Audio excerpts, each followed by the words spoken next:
So normally আমরা যেটা করি আমরা ওয়ার্ড অফ দ্য ডে দিয়ে শুরু করি।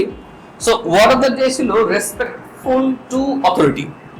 বাংলায় যদি বলি যে যারা অথরিটি বলতে কি বুঝি আমরা? কর্তৃপক্ষ। সো কর্তৃপক্ষের প্রতি শ্রদ্ধাশীল। ওকে, সো আজকের ক্লাসের মূল টপিকসে চলে আসি। Why do you present operation and finance together? তো প্রশ্ন হলো টাকা পয়সা এবং ব্যবসার কাজ এই দুইটাকে সবসময় আমরা একসাথে কেন আলোচনা করি? ব্যবসা যদি করতে হয় প্রোডাক্ট লাগবে, আর প্রোডাক্ট না হলে ব্যবসা করবে কেন?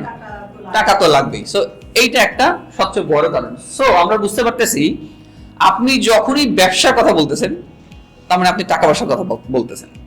শুরুতে ব্যবসার জন্য আপনি কাজ করবেন, কিন্তু একটা টাইম পর ব্যবসা আপনার জন্য কাজ করবে।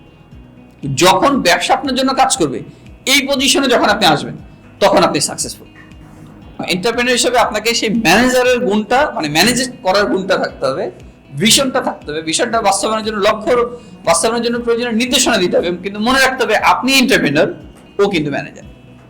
আপনি যেই ব্যবসায় করেন না কেন, সেটা স্কিন কেয়ার হোক, জুয়েলারি হোক, ইভেন জুট হোক, হ্যাঁ ইভেন সামাদার ব্যবসা, সব ব্যবসাতেই আপনার একটা ডিজায়ারেবল কন্ডিশন আছে।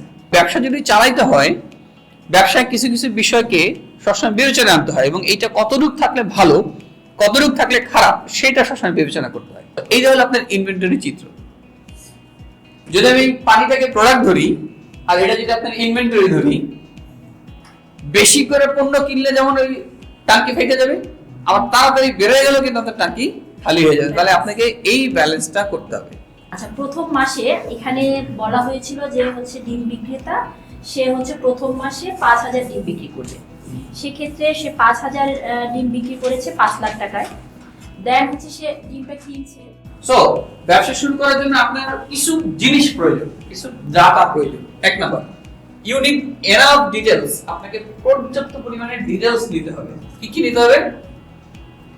Know what your real cost will be.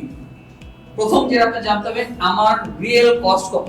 Be able to communicate the plan to others. আপনি যে প্ল্যানটা করছেন সেই প্ল্যানটা অন্যদের সঙ্গে কমিউনিকেট করেন। কমিউনিকেট মানে যেমন আপনার টিম মেম্বার থাকতে পারে, যারা আপনার সঙ্গে বা আপনার ইনভেস্টর থাকতে পারে, তারা যেন আপনার প্ল্যানটা জানে।